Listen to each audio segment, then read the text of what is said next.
দিয়েছি কড়াইতে সাদা তেল আর সর্ষের তেল মেশানো দিয়ে দিলাম। সাদা তেল সর্ষের তেল মেশানো দিয়ে দিলাম।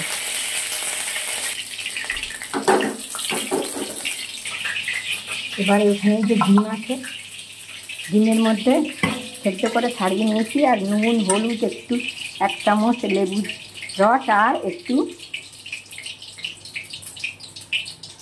কর্নফ্লাওয়ার দিয়ে রেখে দিয়েছি।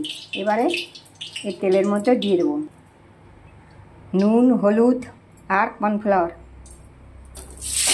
আর লেবুর রস দিয়ে মাখিয়ে রেখেছিলাম। 1 ঘন্টা না 1/2 ঘন্টা হবে।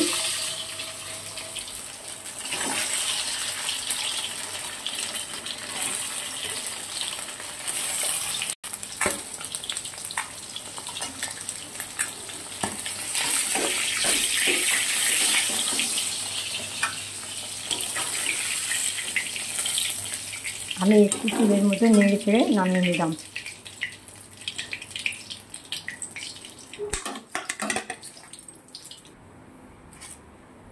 এবারে এর মধ্যে আছে দেখো কাঁচা লঙ্কা, তেজপাতা, জয়িত্রী, ছোটো এলাচ, লবঙ্গ, দারচিনি, সাদা জিরে এটা দিয়ে দিলাম।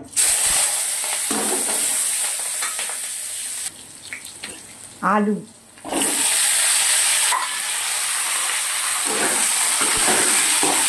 সাদা জিরে, 5টা কাঁচা লঙ্কা, 1 চামচ সাদা জিরে, 5টা কাঁচা লঙ্কা, 2টো ছোটো এলাচ, 1টা দারচিনি, 4টে লবঙ্গ আর একটু জায়ফল জয়িত্রী অল্প। এবারে আলু দিয়ে দিলাম।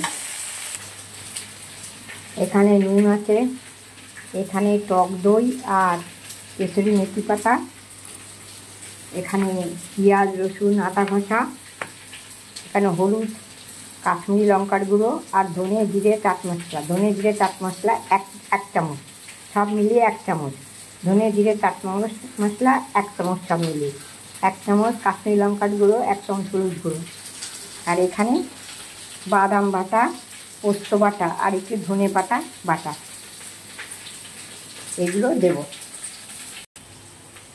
এবারে আমি আদা পেঁয়াজ রসুন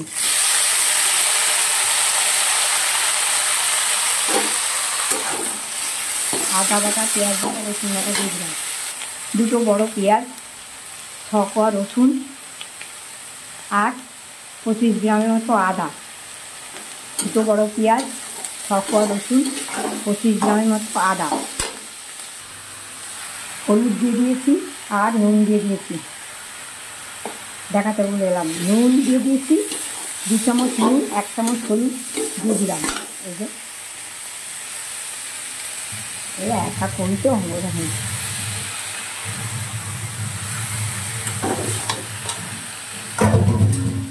নুন ছিল আর এখানে হলুদ ছিল, 1 চামচ হলুদ, 2 চামচ নুন একটু রেখে দিয়েছি, এই দিয়ে দিয়েছি। আদা পেঁয়াজ রসুনের পরে নুন হলুদ দিয়ে দিয়েছি, 2 চামচ নুন 1 চামচ হলুদ। এবারে এই পেস্টটা গুঁড়ে নেব। টক দই, কেশরি মেথি পাতা, ঝাল লঙ্কার গুঁড়ো, ধনে জিরে চাট মশলা আর ধনে পাতাটা এখন রেখে দিলাম, ধনে পাতা একটু পরে দেবো। এখানে বাদাম আর পোস্ত, বাদাম বাটা, পোস্ত বাটা আর একটু বাসমতি চাল ভিজিয়ে বেটেছি, সেটা দিয়ে দিলাম। এবারে ভালো করে এটাকে মিক্স করে দিয়ে দেবো সব। বাদাম, কাজু আর চিনে বাদাম বাটা, একটু বাসমতি চাল বাটা, একটু পোস্ত বাটা, টক দই, ধনে জিরে চাট মশলা, কাশ্মীরি লঙ্কার গুঁড়ো, কেশরি মেথি পাতা। এবার সব এক মিশে করে দিয়ে দিচ্ছি।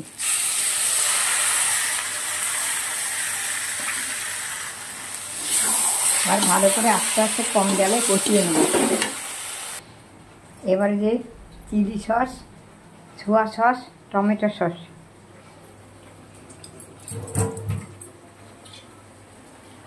1 চামচ চিলি সস, 1 চামচ সোয়া সস, 2 চামচ টমেটো।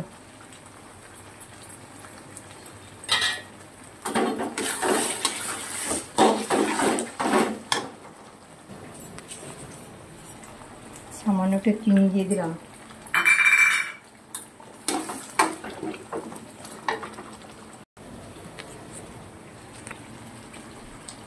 একটু সর্ষের তেল দিয়ে দিচ্ছি।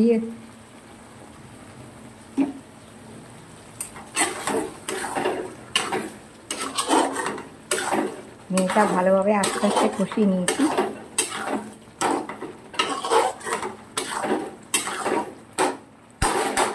হয়ে গেছে।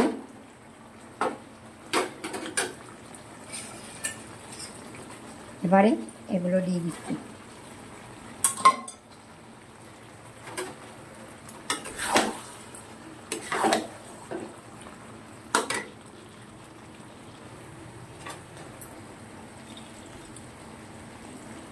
ভাজা মশলা আর গরম মশলা।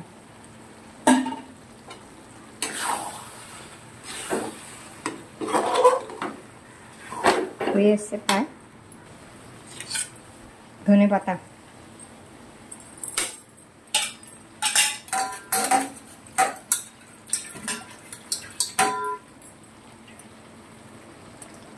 কর্নফ্লাওয়ার গুলে রেখেছিলাম একটুখানি দুধ দিয়ে, সেটা দিয়ে দিলাম। 2 চামচ কর্নফ্লাওয়ার দুধ দিয়ে গুলে দিয়ে দিলাম।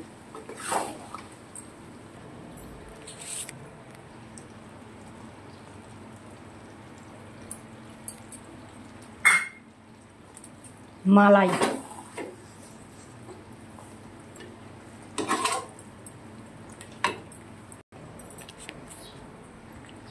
আমি একটু ঘি দিয়ে দিলাম। বেশিরভাগ আমি ঠাকুরের ভোগ ছাড়া ঘি দিই না।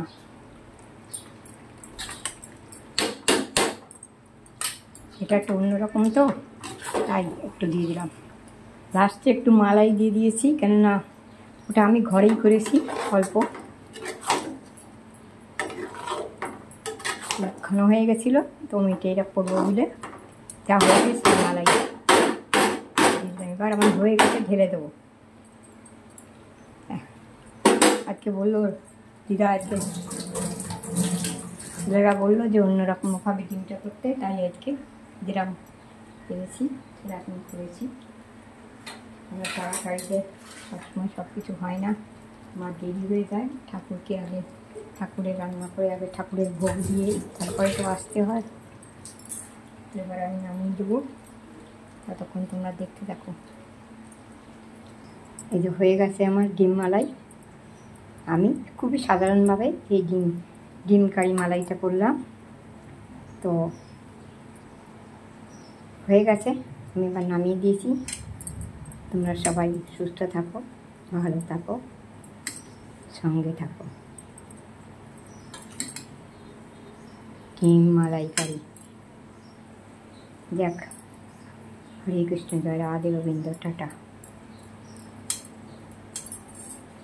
দেখে তোমরা সব ভালো থাকো, সুস্থ থাকো ও সঙ্গে থাকো, কেমন? টাটা।